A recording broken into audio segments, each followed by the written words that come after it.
नमस्कार। आज हम बात करेंगे एक बहुत बड़ी घटना की, एल मेंचो का खात्मा, और कैसे इस एक घटना ने मेक्सिको के कार्टेल युद्ध की आग को फिर से भड़का दिया। सोचिए, 22 फरवरी 2026 मेक्सिको सिटी में अमेरिकी दूतावास अचानक एक वार्निंग जारी करता है। अमेरिकी नागरिक अगली सूचना तक जहां हैं वहीं सुरक्षित जगहों पर रहें। ये एक ऐसी वार्निंग थी जो साफ साफ बता रही थी कि कोई बहुत बड़ा खतरा आने वाला है। और ठीक उसी दिन मेक्सिको के कई हिस्सों में जैसे आग लग गई, चारों तरफ हिंसा। तो सवाल ये है कि आखिर हुआ क्या था? अचानक इतनी बड़ी और ऑर्गेनाइज्ड हिंसा, इसके पीछे वजह क्या थी? चलिए इस पूरी कहानी को ना परत दर परत खोलते हैं। सेक्शन 1, जलता हुआ मेक्सिको। तो उस वार्निंग के पीछे की वजह समझने के लिए हमें पहले देखना होगा कि उस दिन असल में हुआ क्या था। देश के कई हिस्से सचमुच में जल रहे थे।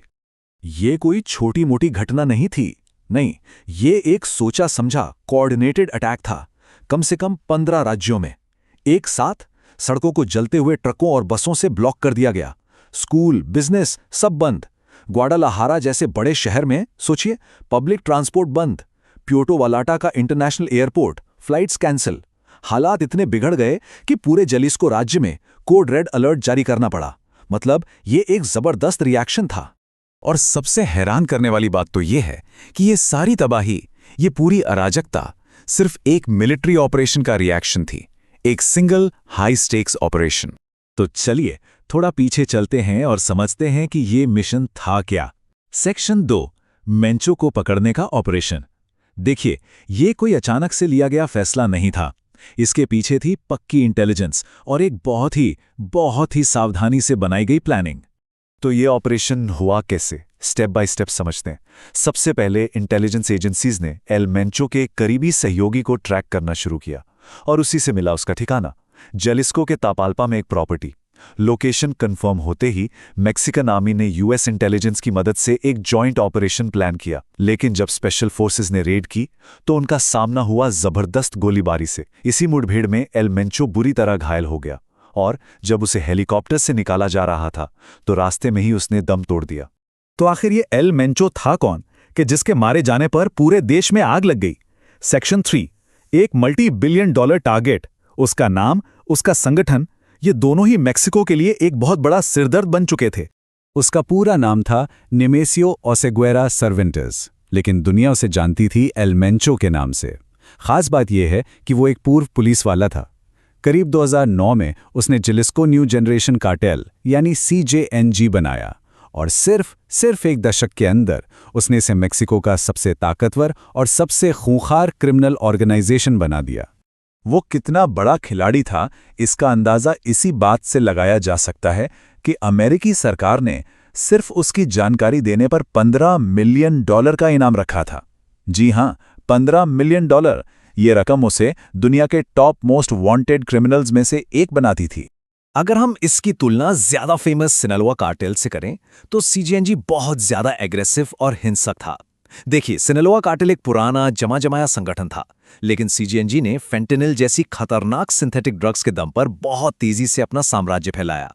और इनकी पहचान थी इनकी मिलिट्री स्टाइल की क्रूरता, जिससे इन्होंने पूरे देश में दहशत फैला दी थी। CJNG को सिर्फ एक ड्रग गैंग समझना बहुत बड़ी गलती होगी। ये लोग एक आर्मी की तरह काम करते थे। 2015 में इन्होंने एक रॉकेट लॉन्चर से सेना का हेलीकॉप्टर गिरा दिया था। सोचिए, ये लोग बम गिराने वाले ड्रोन्स का इस्तेमाल करते थे, IEDs लगाते थे और अमेरिका से तस्करी किए हुए मिलिट्री ग्रेड हथियार इनके पास सब था। हद तो तब हो गई जब 2020 में इन्होंने मेक्सिको सिटी के पुलिस चीफ को ही मारने की कोशिश की। मतलब ये सीधे सीधे सरकार को खुली चुनौती दे रहे थे। तो अब लौटते हैं उस ऑपरेशन के नतीजों पर। सेक्शन 4, जानलेवा परिणाम। इस ऑपरेशन की जो कीमत चुकानी पड़ी इंसानी जानों और इकोनॉमी के तौर पर, वो बहुत भारी थी। और आंकड़े ये साफ साफ दिखाते हैं। कार्टेल की जवाबी कार्रवाई बेहद क्रूर थी। उनके हमलों में मेक्सिको के नेशनल गार्ड के 25 जवान शहीद हो गए। ये सरकारी बलों के लिए एक बहुत बड़ा झटका था। और दूसरी तरफ जलिस्को और मिचोआकान में जो झड़पें हुईं, उनमें कार्टेल के भी करीब 34 लोग मारे गए। इससे पता चलता है कि हिंसा दोनों तरफ से कितनी खतरनाक और जानलेवा थी। और सबसे दुख की बात, इस पूरी गोलीबारी के बीच आम लोग भी फंस गए। कम से कम 3 आम नागरिकों की जान चली गई, जिनकी कोई गलती नहीं थी, बस वो गलत वक्त पर गलत जगह मौजूद थे। तो जब हम इन सभी आंकड़ों को एक साथ रखकर देखते हैं तो हमें पता चलता है कि इंसानी जानों का कितना बड़ा नुकसान हुआ। सबसे ज्यादा जानें बेशक कार्टेल मेंबर्स की गईं, लेकिन नेशनल गार्ड ने भी एक भारी कीमत चुकाई। और जैसा कि अक्सर होता है, बेगुनाह लोग भी इस हिंसा का शिकार बने। देखिए, कार्टेल का मकसद सिर्फ मार काट मचाना नहीं था, वो देश की इकोनॉमी को भी घुटनों पर लाना चाहते थे। 69 ऑक्सो स्टोर्स और एक कॉस्टको की बिल्डिंग में आग लगा दी गई। 18 बैंकों पर अटैक हुआ। ट्रांसपोर्टेशन, एविएशन सब ठप। ये एक तरह से उनका एक साफ संदेश था कि देखो, हम कितनी तबाही मचा सकते हैं। और ये सब हमें एक बहुत बड़े सवाल पर ले आता है। सेक्शन 5, क्या ये एक नए कार्टेल वॉर की शुरुआत है? मतलब एक इतने बड़े किंग पिन को हटाने के बाद मेक्सिको का भविष्य क्या होगा? देखिए, मिलिट्री के हिसाब से तो ये ऑपरेशन एक बड़ी कामयाबी थी, लेकिन एक्सपर्ट्स चेतावनी दे रहे हैं कि ये एक स्ट्रैटेजिक तबाही भी ला सकता है। और इसे कहते हैं पावर वैक्यूम। आसान भाषा में कहें तो जब कोई बड़ा लीडर हटता है तो उसकी खाली जगह को भरने के लिए उसके नीचे के कई छोटे छोटे गैंग्स आपस में लड़ने लगते हैं और नतीजा हिंसा और ज्यादा बढ़ जाती है। इस बारे में ऑर्गेनाइज्ड क्राइम एक्सपर्ट क्रिस डेल्बी कहते हैं, अगर सीजेएनजी टूट जाता है तो 4 या 5 अलग अलग लेफ्टिनेंट होंगे जो मेक्सिको को लगभग रिकॉर्ड लेवल की हिंसा में झोंक सकते हैं। अब ये एक बहुत ही सीरियस वार्निंग है। तो एक्सपर्ट्स का क्या मानना है कि मेंचो के बाद मेक्सिको में क्या क्या हो सकता है? 3 बड़ी बातें हैं। पहला, पावर वैक्यूम, क्योंकि सीजेएनजी जैसे इतने बड़े साम्राज्य को संभालने वाला कोई एक क्लियर लीडर अब नहीं है।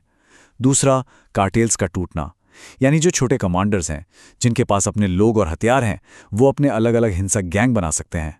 और तीसरा और सबसे खतरनाक, बढ़ती हुई हिंसा, क्योंकि ये नए गैंग्स इलाकों और ड्रग्स के रूट्स पर कब्जे के लिए एक दूसरे से भी लड़ेंगे और सरकार से भी। अच्छा, ये जानना भी जरूरी है कि ये ऑपरेशन हुआ कब? ये हुआ महीनों के अमेरिकी दबाव के बाद। ट्रंप एडमिनिस्ट्रेशन लगातार मेक्सिको पे प्रेशर बना रहा था कि वो अमेरिका में फेंटेनल भेजने वाले कार्टेल्स के खिलाफ और सख्त एक्शन ले।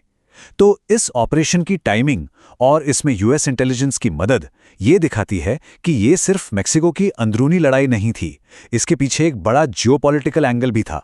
तो एक लीडर को मार गिराना यकीनन एक बहुत बड़ा ऑपरेशन था, लेकिन ड्रग्स के खिलाफ इस कभी न खत्म होने वाली लड़ाई में क्या एक किंगपिन को हटाने से सच में खेल खत्म हो जाता है, या फिर ये सिर्फ मैदान को और भी ज्यादा खतरनाक नए खिलाड़ियों के लिए खाली कर देता है?